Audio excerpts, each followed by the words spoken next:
ओम शांति। आज 31 तारीख के बाबा के महावाक्य हैं।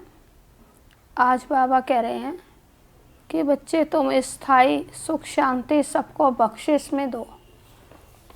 तो जैसे कोई अल्पकाल के लिए किसी को कुछ ना कुछ देता है, कपड़ा मकान या कोई और गिफ्ट देता है, तो वो अल्पकाल के लिए होती है। लेकिन तुम्हें क्या देना है? सबको सुख शांति का दान देना है, सुख शांति की बख्शिश देनी है। फिर बाबा कह रहे हैं कि ड्रामा के राज को समझो कि जो सीन जब चली थी उसी समय चलेगी, इसमें कोई चेंज नहीं आ सकता। बना बनाया ड्रामा है, सेम रिपीट हो रहा है। ड्रामा को साक्षी होकर के तुम्हें देखना है। फिर बाबा कह रहे हैं ये आसुरी दुनिया है, इस आसुरी दुनिया में तुम्हें सहनशील बनना है। चाहे तुम्हें कोई दुख दे, गाली दे, तो भी तुम्हें सहन करना है। तो जितना सहन करेंगे उतना सहनशाह बनेंगे। और बाबा आकर हमको पावन बनने की श्रीमत दे रहे हैं। तो पावन बनने पर पूरा पूरा अटेंशन देना है कि हमें संपूर्ण पवित्र बनना है। तो आज सार है मुरली का, मीठे बच्चे तुम्हारा फर्ज है सबको स्थायी सुख और शांति का रास्ता बताना। शांति में रहो और शांति की बख्शिश इनाम में दो। प्रश्न है, गुह्य राज को समझने के लिए बेहद की बुद्धि चाहिए। किस गुह्य राज को समझने के लिए बेहद की बुद्धि चाहिए? उत्तर है, ड्रामा की जो सीन जिस समय चलनी है उस समय ही चलेगी। इसकी एक्यूरेट आयु है। बाप भी अपने एक्यूरेट टाइम पर आते हैं। इसमें एक सेकंड का भी फर्क नहीं पड़ सकता। पूरे 5000 वर्ष के बाद बाप आकर प्रवेश करते हैं। यह गुह्य राज समझने के लिए बेहद की बुद्धि चाहिए। गीत है, बदल जाए दुनिया ना बदलेंगे हम। ओम शांति। रूहानी बच्चों प्रति रूहानी बाप बैठ समझाते हैं, बच्चों को रास्ता बताते हैं शांति धाम और सुख धाम का। इस समय सब मनुष्य विश्व में शांति चाहते हैं। हर एक इंडिविजुअल भी चाहते हैं और विश्व में भी शांति चाहते हैं। हर एक कहते हैं मन की शांति चाहिए। अब वह भी कहाँ से मिल सकती है? शांति का सागर तो बाप ही है, जिससे वर्षा मिल सकता है। इंडिविजुअल भी मिलता है, होलसेल भी मिलता है, यानी सबको मिलता है। जो बच्चे पढ़ते हैं समझ सकते हैं हम शांति का वर्षा लेने अपना भी पुरुषार्थ करते हैं, औरों को भी रास्ता बताते हैं। विश्व में शांति तो होनी ही है, चाहे कोई वर्षा लेने आए व ना आए। बच्चों का फर्ज है सब बच्चों को शांति देना। यह समझ नहीं सकते 2-4 को वर्षा मिलने से क्या होगा। कोई को रास्ता बताया जाता है, परंतु निश्चय ना होने के कारण दूसरों को आप समान बना नहीं सकते।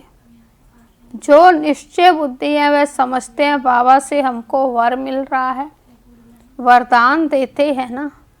आयुष्मान भव, धनवान भव भी कहते हैं। सिर्फ कहने से तो आशीर्वाद नहीं मिल सकती। आशीर्वाद मांगते हैं तो उनको समझाया जाता है तुमको शांति चाहिए, तो ऐसे पुरुषार्थ करो, मेहनत से सब कुछ मिलेगा। भक्ति मार्ग में कितनी आशीर्वाद लेते हैं। माँ बाप टीचर गुरु आदि सबसे मांगते हैं हम सुखी और शांत रहें, परंतु रह नहीं सकते क्योंकि इतने ढेर मनुष्य हैं। उनको सुख शांति मिल कैसे सकती है। गाते भी हैं शांति देवा, बुद्धि में आता है, हे परम पिता परमात्मा, हमको शांति की बख्शिश करो। वास्तव में बख्शिश उसको कहा जाता है जो चीज़ उठाकर देवे। कहेंगे ये तुमको बख्शिश है, इनाम है। बाप कहते हैं बख्शिश कोई कितनी भी करते, धन की, मकान की, कपड़े आदि की, वह हुआ दान पुण्य अल्पकाल के लिए। मनुष्य को ही देते हैं, साहूकार गरीब को अथवा साहूकार को भी देते आए हैं। परंतु यह तो है शांति और सुख स्थायी। यहाँ तो कोई एक जन्म के लिए भी सुख शांति नहीं दे सकते, क्योंकि उनके पास है ही नहीं। देने वाला एक ही बाप है। उनको सुख शांति पवित्रता का सागर कहा जाता है। ऊंच ते ऊंच भगवान की महिमा है, समझते हैं उनसे ही शांति मिलेगी। फिर वह साधु संत आदि के पास जाते हैं, क्योंकि भक्ति मार्ग है ना, तो फेरा फिराते रहते हैं। वह सब है अल्पकाल के लिए पुरुषार्थ। तुम बच्चों का भी अभी वह सब बंद हो जाता है। तुम लिखते भी हो बेहद के बाप से 100% पवित्रता सुख शांति का वर्षा पा सकते हो। यहाँ 100% अपवित्रता दुख अशांति है, परंतु मनुष्य समझते नहीं हैं। कहते ऋषि मुनि आदि तो पवित्र हैं, परंतु पैदाइश तो फिर भी विश्व से होती है। मूल बात ही यह है, रावण राज्य में पवित्रता हो ना सके। पवित्रता सुख शांति सबका सागर एक ही बाप है। तुम जानते हो हमको शिव बाबा से 21 जन्म अर्थात आधा कल्प 2500 वर्ष के लिए वर्षा मिलता है। यह तो गारंटी है। आधा कल्प सुख का और आधा कल्प है सुख धाम और आधा कल्प है दुख धाम। सृष्टि के 2 भाग हैं, एक नई एक पुरानी। परंतु नई कब पुरानी होती है यह भी जानते नहीं। झाड़ की आयु इतनी एक्यूरेट बता ना सके। अभी बाप द्वारा तुम इस झाड़ को जानते हो। यह 5000 वर्ष का पुराना झाड़ है। इनकी एक्यूरेट आयु का किसको पता नहीं है। और जो झाड़ होते हैं उनकी आयु का किसको पता नहीं होता। अंदाज बता देते हैं, तूफान आया, झाड़ गिरा, आयु पूरी हो गई। मनुष्यों का भी अचानक मौत होता रहता है। इस बेहद के झाड़ की आयु पूरे 5000 वर्ष है। इसमें एक दिन ना कम ना जास्ती हो सकता है। यह बना बनाया झाड़ है, इसमें फर्क नहीं पड़ सकता। ड्रामा में जो सीन जिस समय चलनी है उस समय ही चलेगी, हूबहू रिपीट होना है। आयु भी एक्यूरेट है। बाप को भी नई दुनिया स्थापन करने आना है, एक्यूरेट टाइम पर आते हैं। 1 सेकंड का भी उसमें फर्क नहीं पड़ सकता। ड्रामा जैसा बना हुआ है वैसे ही चलता रहता है, 1 सेकंड का भी फर्क नहीं पड़ सकता। बाबा के आने का समय भी फिक्स है। यह भी अब तुम्हारी बेहद की बुद्धि हुई, तुम ही समझ सकते हो। पूरे 5000 वर्ष बाद बाप आकर प्रवेश करते हैं, इसलिए शिवरात्रि कहते हैं।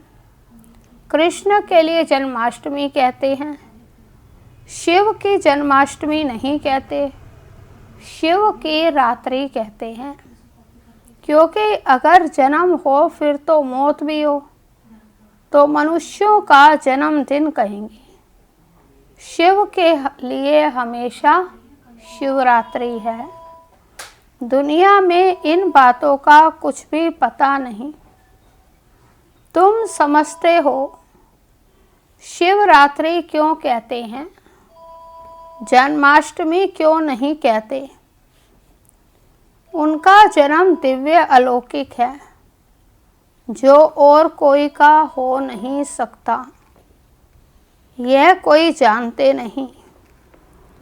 शिव बाबा कब कैसे आते हैं, शिवरात्रि का अर्थ क्या है, यह तुम ही जानते हो। शिव बाबा कब आते हैं, शिवरात्रि का अर्थ क्या है, शिव के साथ रात्रि क्यों लगी है, कौन से अंधकार का प्रतीक है ये रात्रि शब्द। तो इस समय जब अज्ञानता रूपी अंधकार होता है तभी शिव बाबा आते हैं। तो बाबा कह रहे ये सब बातें तुम्हें ही पता है, ये बेहद की रात है। भक्ति की रात पूरी हो दिन होता है। ब्रह्मा की रात और दिन तो फिर ब्राह्मणों का भी हुआ। एक ब्रह्मा का खेल थोड़ी चलता है। अब तुम जानते हो, अब दिन शुरू होना है। पढ़ते पढ़ते जाए अपने घर पहुँचेंगे, फिर दिन में आएंगे। आधा कल्प दिन और आधा कल्प रात गाई जाती है, परंतु किसकी भी बुद्धि में नहीं आता है। वो लोग तो कहेंगे कि कलयुग की आयु 40,000 वर्ष बाकी है, सतयुग की लाखों वर्ष है। फिर आधा आधा का हिसाब ठहरता नहीं। कल्प की आयु को भी कोई नहीं जानते। तुम सारे विश्व के आदि मध्य अंत को जानते हो। यह 5,000 वर्ष के बाद सृष्टि चक्र लगाती रहती है। विश्व तो है ही, उनमें पार्ट बजाते बजाते मनुष्य ही तंग हो जाते हैं। यह क्या आवागमन है। अगर 84 लाख जन्मों का आवागमन होता तो पता नहीं क्या होता। ना जानने के कारण कल्प की आयु भी बढ़ा दी है। अभी तुम बच्चे बाप से सन्मुख पढ़ रहे हो, अंदर में भासना आती है, हम प्रैक्टिकल में बैठे हैं। पुरुषोत्तम संगम युग को भी जरूर आना है। कब आता है, कैसे आता है, यह कोई भी नहीं जानते हैं। तुम बच्चे जानते हो तो कितना गदगद होना चाहिए। तुम्हें कल्प कल्प बाप से वर्षा लेते हो, अर्थात माया पर जीत पाते हो, फिर हारते हो। यह है बेहद की हार और जीत। उन राजाओं की तो बहुत ही हार जीत होती रहती है। अनेक लड़ाइयाँ लगती रहती हैं। छोटी सी लड़ाई लगती है तो कह देते हैं अब हमने जीता। क्या जीता? थोड़े से टुकड़े को जीता। बड़ी लड़ाई में हारते हैं तो फिर झंडा गिरा देते हैं। पहले पहले तो एक राजा होता है, फिर और धीरे धीरे वृद्धि होते जाते हैं। पहले पहले लक्ष्मी नारायण का राज्य था, फिर और राजाएं आने शुरू हुए। जैसे पोप का दिखाते हैं, पहले एक था, फिर नंबरवार और पोप भी बैठते गए। किसकी मृत्यु का तो ठिकाना ही नहीं है ना। तुम बच्चे जानते हो हमको बाबा अमर बना रहे हैं, अमरपुरी का मालिक बना रहे हैं, तो कितनी खुशी होनी चाहिए। अमरपुरी माना सत्य, तो अभी हमको अमर बना रहे हैं बाबा, क्योंकि वहाँ मृत्यु अचानक नहीं होती, समय पर होता है सब कुछ, इसलिए अमरपुरी में अमर बन जाते हैं। तो ये है मृत्यु लोक और वह है अमर लोक। इन बातों को नया कोई समझ ना सके, उनको मज़ा नहीं आएगा जितना पुरानों को आएगा। दिन प्रतिदिन वृद्धि को पाते रहते हैं, निश्चय पक्का हो जाता है। इसमें सहनशीलता भी बहुत होनी चाहिए। यह तो आसुरी दुनिया है। दुख देने में देरी नहीं करते हैं। तुम्हारी आत्मा कहती है हम अभी बाबा के श्रीमत पर चल रहे हैं। हम संगम युग पर हैं, बाकी सब कलयुग में हैं। हम अभी पुरुषोत्तम बन रहे हैं। पुरुषों में उत्तम पुरुष पढ़ाई से ही बनते हैं। पढ़ाई से ही चीफ जस्टिस आदि बनते हैं। तुमको बाप पढ़ाते हैं। इस पढ़ाई से ही अपने पुरुषार्थ अनुसार पद पाते हैं। जितना जो पढ़ेगा उतना ग्रेड मिलेगी। इसमें राजाई की ग्रेड है। वैसे उस पढ़ाई में राजाई की ग्रेड नहीं होती। तुम जानते हो हम राजाओं का राजा बन रहे हैं। इसी पढ़ाई में राजाई की ग्रेड है, बाकी किसी पढ़ाई में राजाई की ग्रेड नहीं हो सकती। तो अंदर में खुशी होनी चाहिए। हम डबल सिरताज बहुत ऊंच बनते हैं। भगवान हमको पढ़ाते हैं। कभी कोई समझ ना सके कि निराकार बाप कैसे आकर पढ़ाते हैं। मनुष्य पुकारते भी हैं, हे पतित पावन आकर हमको पावन बनाओ, फिर भी पावन बनते नहीं हैं। बाप कहते हैं काम महाशत्रु है। तुम एक तरफ पुकारते हो कि पतित पावन आओ, अब मैं आया हूँ कहता हूँ बच्चे पतित पना छोड़ दो, तो तुम छोड़ते क्यों नहीं? ऐसे थोड़ी ही बाप तुमको पावन बनाए और तुम पतित बनते रहो। ढेर ऐसे पतित बनते हैं। कोई सत्य बताते हैं, बाबा ये भूल हो गई। बाबा कहते कोई भी पाप कर्म हो जाए तो फौरन बताओ। कोई सच कोई झूठ बोलते हैं, कौन पूछते हैं? मैं थोड़ी ही एक एक के अंदर को बैठ जानूंगा, यह तो हो ना सके। मैं आता हूँ सिर्फ राय देने। पावन नहीं बनेंगे तो तुम्हारा ही नुकसान है। मेहनत कर पावन फिर पतित बन जाएंगे तो की कमाई चट हो जाएगी। पावन से अगर पतित बन जाते हैं तो जितनी कमाई की है बाबा कह रहे वो ख़त्म हो जाती है। लज्जा आएगी कि हम खुद ही पतित बन पड़े हैं, फिर दूसरे को कैसे कहेंगे कि पावन बनो। अंदर खाएगा कि हमने कितना फरमान का उल्लंघन किया है। यहाँ तुम बाप से डायरेक्ट प्रतिज्ञा करते हो। जानते हो बाबा हमको सुख धाम शांति धाम का मालिक बना रहे हैं। हाजिर नाजिर हैं, हम उनके सन्मुख बैठे हैं। इनमें पहले ये नॉलेज थोड़ी थी, ना कोई गुरु ही था जिसने नॉलेज दी। अगर गुरु होता तो सिर्फ एक को ज्ञान देंगे, मगर वो गुरु होता तो क्या सिर्फ एक को ज्ञान देता? तो बाबा कह रहे अगर सिर्फ एक को ज्ञान थोड़ी देंगे, गुरुओं के फॉलोअर्स तो बहुत होते हैं ना, एक थोड़ी होगा। ये समझने की बातें हैं। सतगुरु है ही एक, वह हमको रास्ता बताते हैं, हम फिर दूसरों को बताते हैं।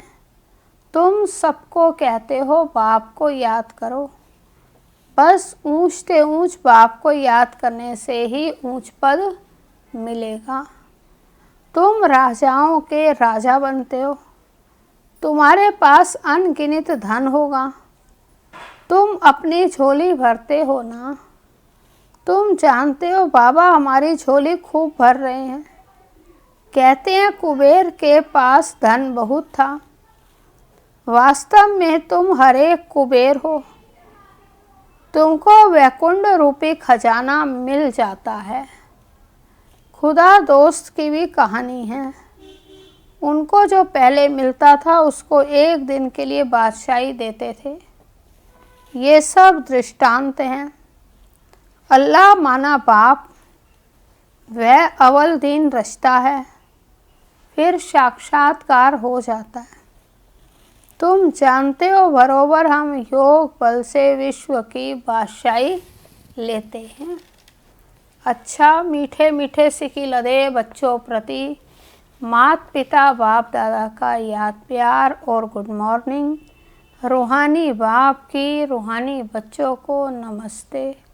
रूहानी बच्चों की रूहानी बाप को नमस्ते नमस्ते।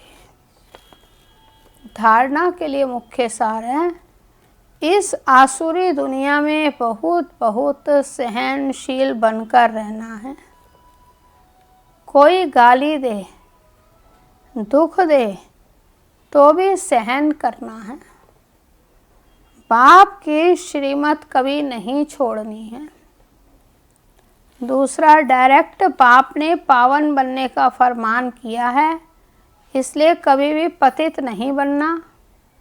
कभी कोई पाप हो तो छिपाना नहीं है। वरदान है, परमात्म मिलन द्वारा रूह रिहान का सही रिस्पॉन्स प्राप्त करने वाले बाप समान बहुरूपी भव। परमात्म मिलन द्वारा रूह रिहान का सही रिस्पॉन्स प्राप्त करने वाले बाप समान बहुरूपी भव। वरदान का विस्तार है, जैसे बाप बहुरूपी है, सेकंड में निराकार से आकारी वस्त्र धारण कर लेते हैं, ऐसे आप भी इस मिट्टी की ड्रेस को छोड़ आकारी फरिश्ता ड्रेस, चमकीली ड्रेस पहन लो तो सहज मिलन भी होगा और रूह रिहान का क्लियर रिस्पॉन्स समझ में आ जाएगा। क्योंकि यह ड्रेस पुरानी दुनिया की वृत्ति और वाइब्रेशन से, माया के वाटर या फायर से प्रूफ है।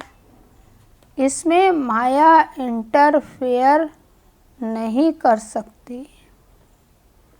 स्लोगन है, दृढ़ता असंभव से भी संभव करा देती है।